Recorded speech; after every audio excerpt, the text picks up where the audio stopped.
که اینجوری شد دیگه. خب میگفتی؟ آره حاجی من به خدا اعتقاد ندارم. نگو داداش، جدی میگی؟ خدا.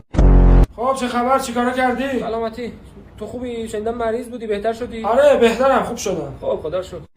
سلامتی مشتیا نه وحشیا، سلامتی دل تنگا نه دل سنگا، سلامتی رازدارا نه نازدارا، سلامتی سربازا نه چتربازا. دادا تو با پیتزا هم به جا نوشابه عرق میخوری، الان وایسادی نماز میخونی؟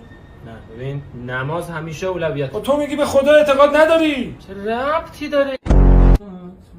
نخور عزیز من، با غذات مایات نخور، ضرر داره، بذار نیم ساعت بگذره.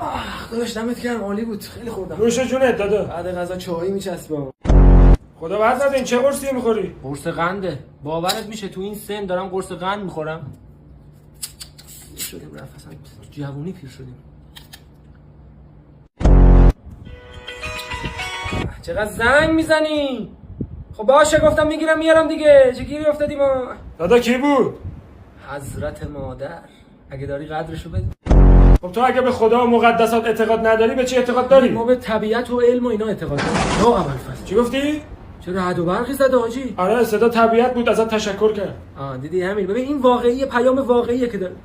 ای بابا دوباره برق قطع کردن که دیگه. ببین به چیزی که واقعیه، به طبیعت ما اعتقاد داریم. برق اومد، اللهم